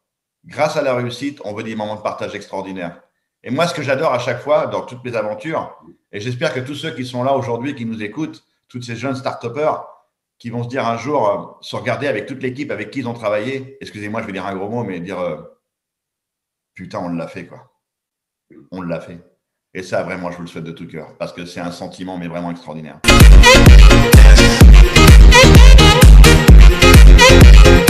Entrepreneur un jour, entrepreneur toujours. Hein. Ça c'est aventurier un jour, aventurier toujours. C'est dans notre ADN. Ça, c'est, je pense que on est comme ça parce que malheureusement, notre éducation nous permet pas le rêve. On vit dans une société où on nous interdit de rêver. C'est assez bizarre quand même, hein, contrairement aux anglo-saxons, et surtout aux États-Unis, où le rêve est la religion. Et chez nous, le rêve n'est pas la religion, malheureusement. Et ça, je pense, c'est ce qui freine un peu notre société. Et c'est ce qui freine certains de nos entrepreneurs. Donc, et ce qui freine certainement des jeunes aujourd'hui qui ont des rêves et à qui on a dit, mais non, tu n'as pas le droit de rêver. Il faut que tu fasses attention. Mais attention à quoi?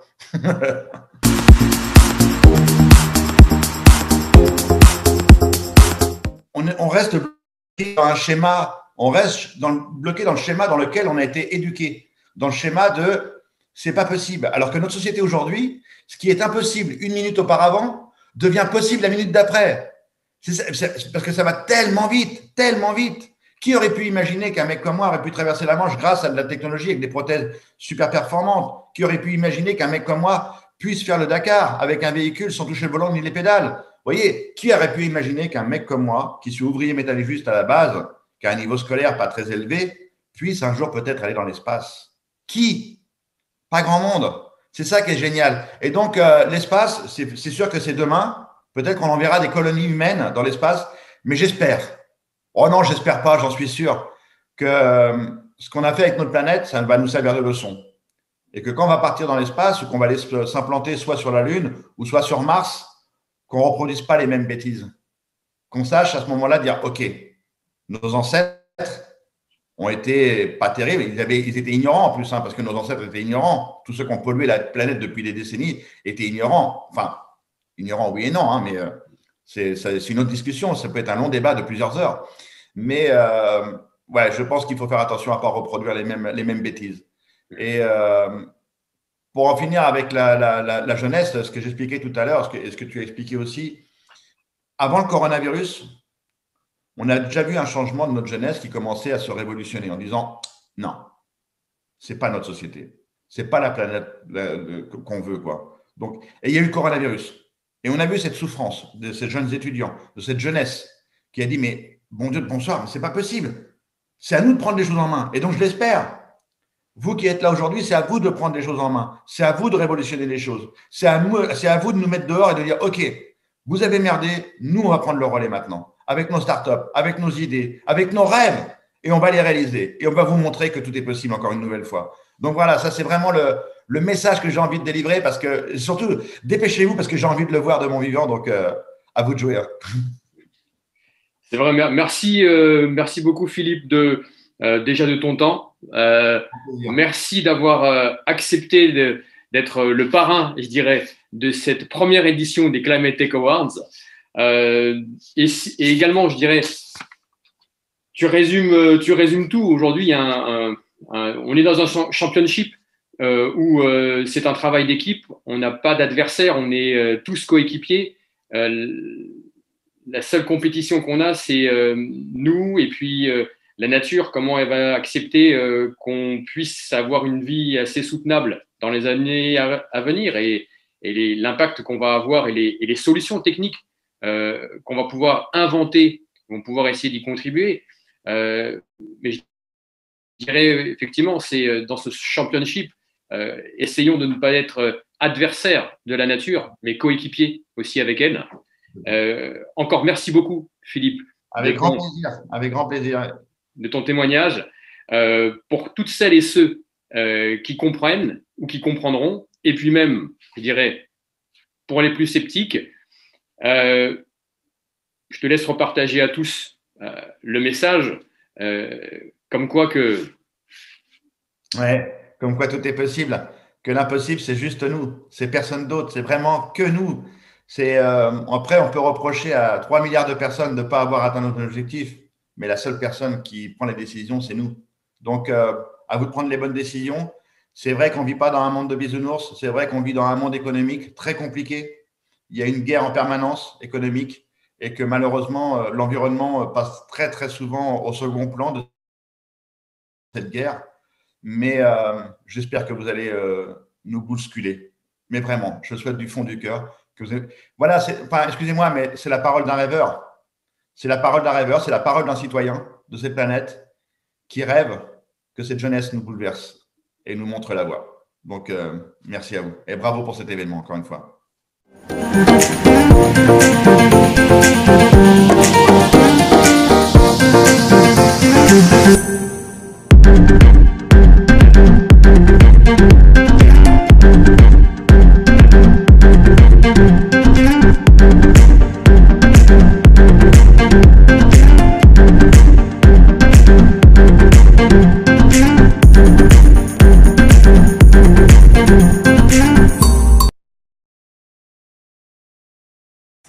We are back here and on stage with also my co-chair, Dr. Elizabeth Janikowski-Loriol. So very, very impressive, Philippe, and again, very congratulations on what you have done. And so also very grateful of your time sharing, and indeed the content of the time sharing. That you push not only the frontier, but you put on the table all the things that we have to embed daily in whatever, if you are a startup, if you are an investor, if you are an NGO, or if you are working in the public institutions, if you are only a citizen. That is all about of the world. Thanks, Philippe, and we are very impressive and grateful for your acceptability to be our first honorary president for this edition. I would like now to go back to Sin and also to now have another time attention is according to the two nominees. We have tailor-made a batch of very small startup and an early stage, and we have decided to nominate two ones with a crossing view. The two ones we are going to highlight, and I'm going to tell them and to tell with you the two names. But before saying this with all the audience, probably to let Sydney and also Caroline have a smart input on it. And yes, please, Caroline. Well, I don't want to give it away Yes, before you announce it. Yes, about the input that you were going to drive for the nominees after they are going to be awarded. I see. Yes, sorry. So our group, because we specialize in helping early stage companies achieve brand awareness and attract capital and customers, we will be providing the two winners with a strategy session in which we'll discuss what the company needs to achieve in the next 12 to 24 months in order to see success and scale its company. And then we will work with them to provide an outline and a plan in order to achieve that. And we'll be working with them closely on creating that plan together to meet their goals. And certainly are willing to work with those companies beyond that to see how we can support their efforts. So we're happy to contribute to that and happy to be a part of the carbon pricing conference. And we are also happy by our side to welcome you and to push also, to help pushing the frontiers for the startups and indeed for the two nominees. I would like now to welcome again Sydney Lobo, who is a representative from the jury member. Yeah, in terms of working with these, I mean, although we've narrowed down, 2 startups, I think the way I would like to work with them, or I will work with them, is ask them the tough questions. Because somewhere they need to think about it. And typically what happens with startups is they tend to kind of move out like starfish in different directions. So you need to harness them and bring them on a path wherein they could quickly commercialize. So working with them to look at what is their business model, what is, have they looked at the customer, what is their competitive advantage, who are they competing against, and, what are they bringing to the table? Plus, how can they commercialize, or how can they, because technologies could be great, but if they're made of gold and platinum, nobody's going to buy them.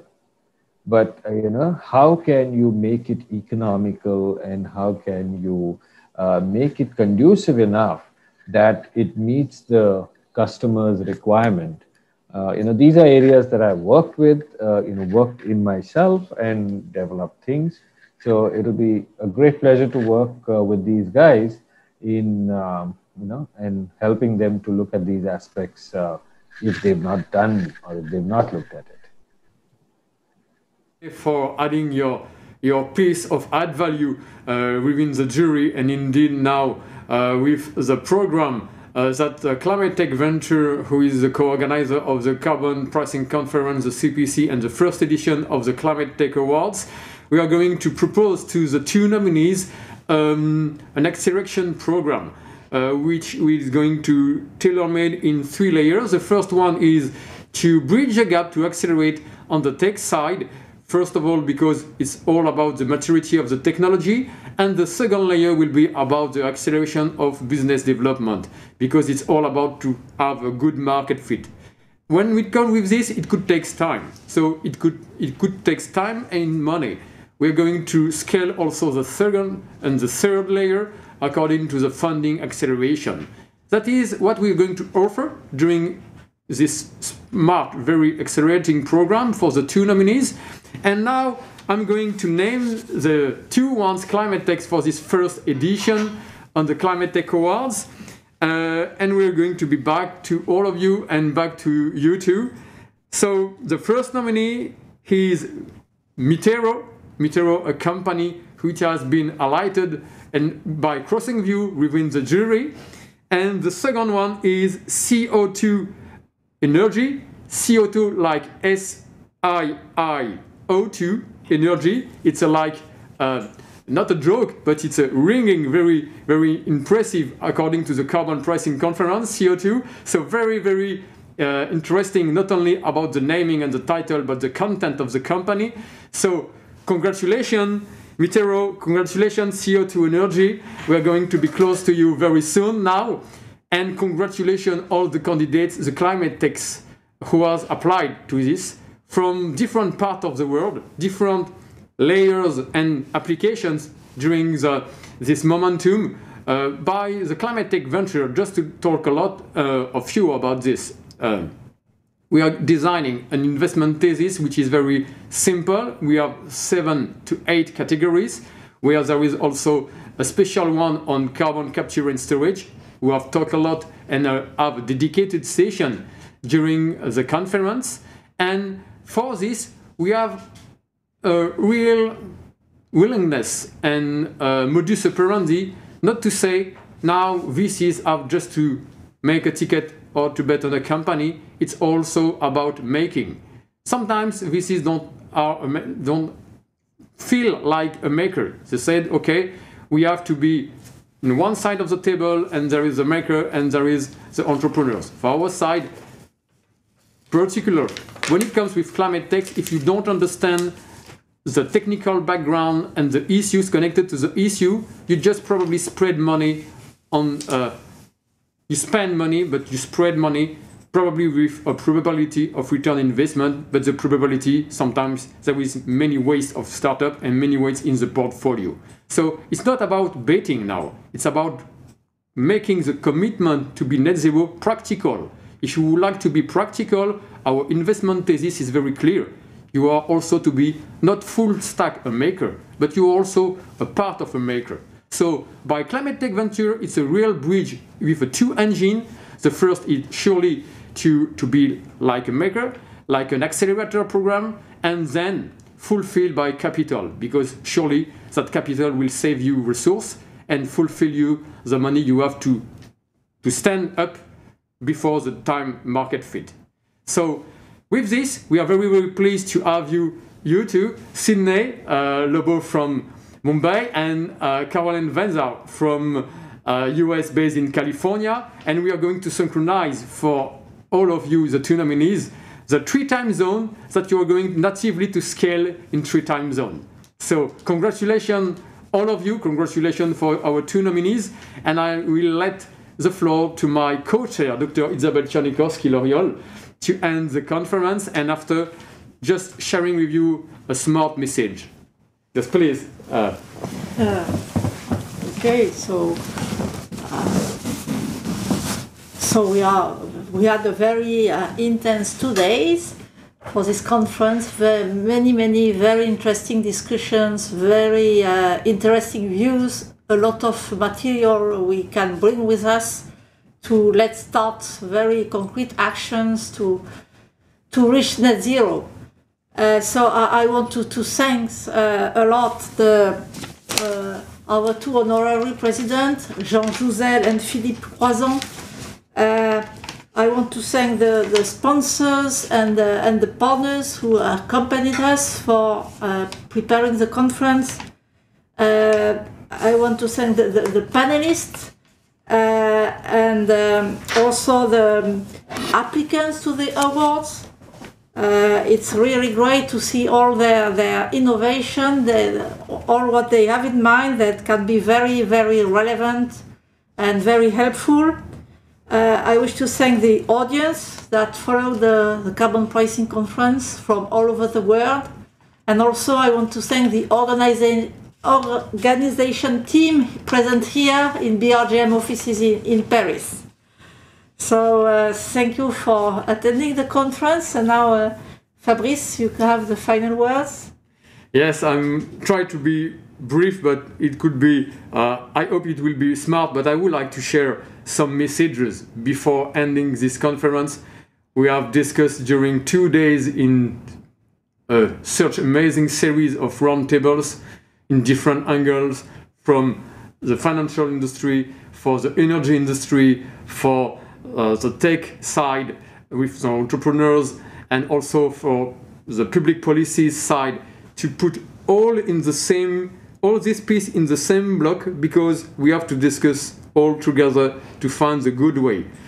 For my closing remark, I would like to say that it will be an amazing mix of keynotes, tailor-made messages, talks, FireChat, roundtables, and all indeed a speed demo and some pitches.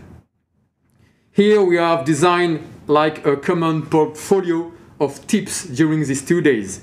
It has been powered by like a stock exchange of crossing view, like the bridge behind you, Caroline, and also all our distinguished speaker and all our audience. We have supposed to try to move lines in the right direction. Now let's try designing the new ways of thinking. Let's opening the pathway now for action. As we live in a massive volume of information, you know, the detail is important, and the data details much more now. When it comes to carbon accounting, when it comes to biodiversity footprint. From the private and public sector, both are connected, both are linked in the same goal today, converging to achieve the net zero target just in one generation. Now, if the retro plan is clear, the mid-century, with two roadmaps to align in the process, the why is quite understood better today. The Paris Agreement is a testimony of it. But the agenda is still on the table, but it seems also in sometimes too easy to turn the page by the cost of the transformation that we need from the carbon-intensive model where we are today. President Biden just said a few months ago that the green, let's say like the sustainable plan or New Deal, will fulfill unexpected new jobs. And these jobs don't yet exist. I hope and I do believe that all the climate techs will fulfill the new jobs that we need, aligned with the climate goals. But the how behind net zero is in the air. And the signals identified are not at the level of the constraint also identified. Will it be done by a shock, like the COVID, covering our daily time attention today? Will it be in trouble, avoiding maximum Gilles jaune effect, avoiding internal instability when we have to implement the good policies? Will it be the painful result through more complex misunderstanding between or within geo-economic zone? Will it be by opening a new generation of treaties, of international trade agreements, powered by the Paris Agreement itself? Is it also an era of new cooperation to achieve this same Paris Agreement? Or will we turn sometimes in much more protectionism? But to put the carbon value both by a market or markets, by a tax, or either by designing, if you are a private company, an internal carbon price to anticipate the future generation of the net zero regulation, which is not yet set, it's only on the voluntary approach today. Let's connect the two boards from the boardrooms of decision in organizations to the boardrooms of the civil society, the democracy, and reverse.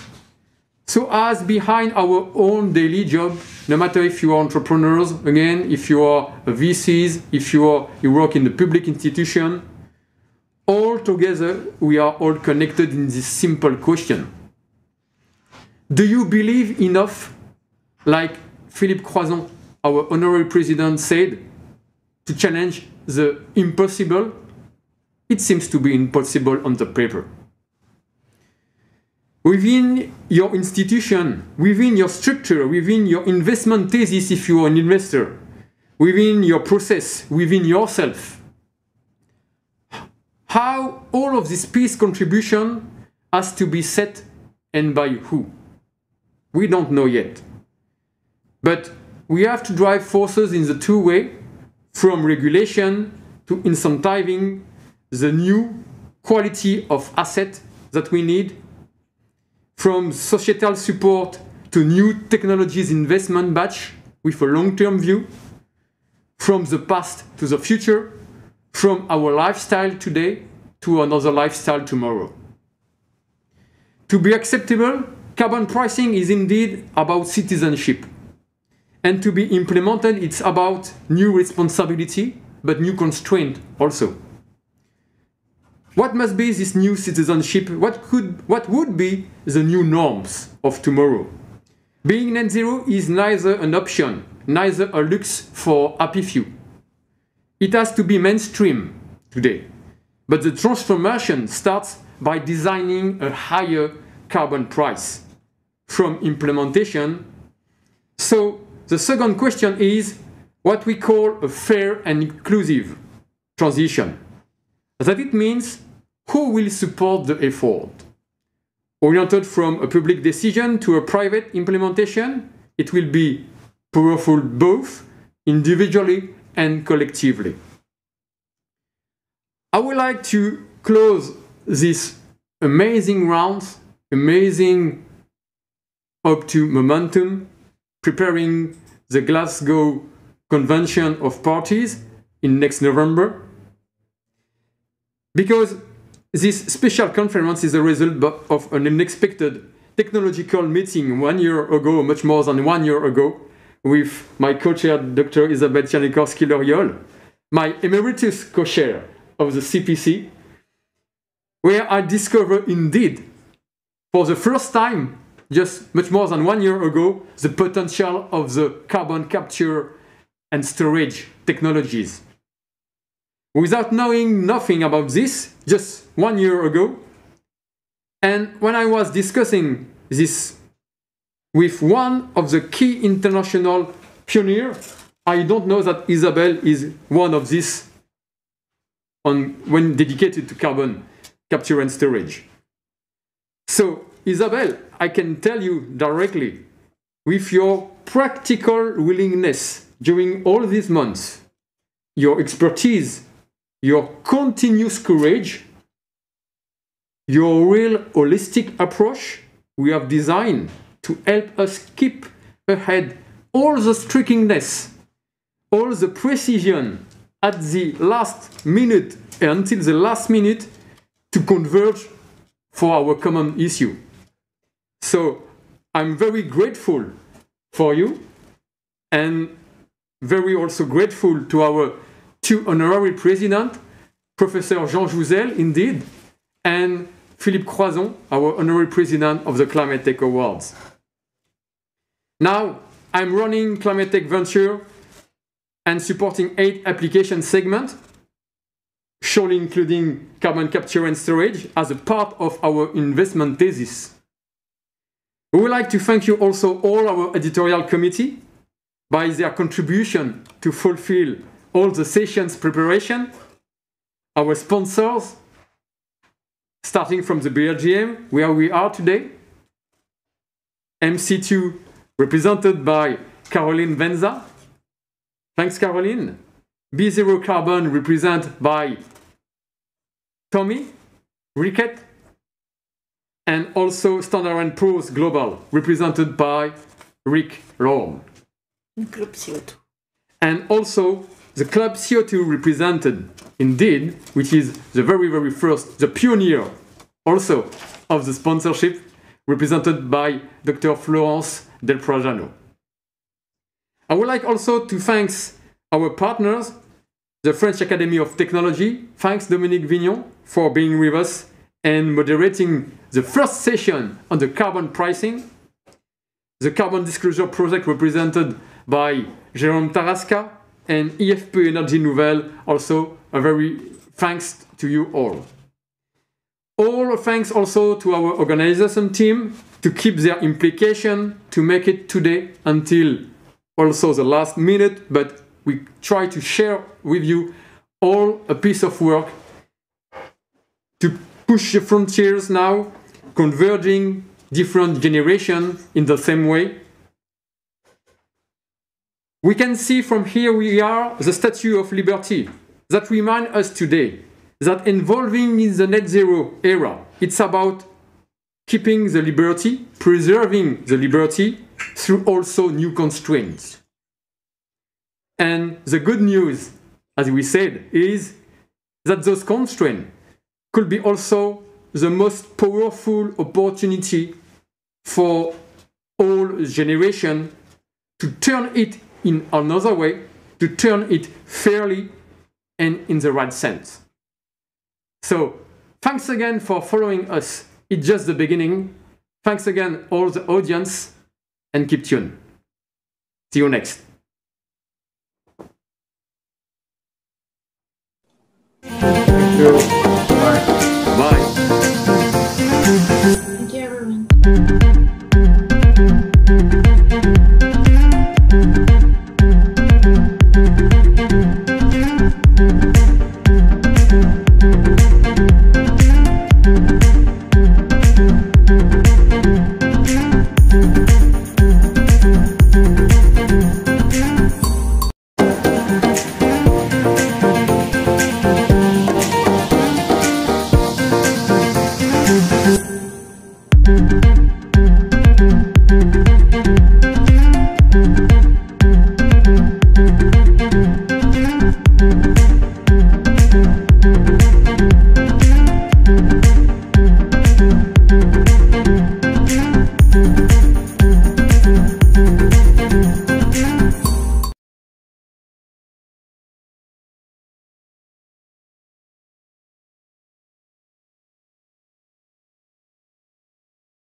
Please proceed to gate number 5 for immediate boarding.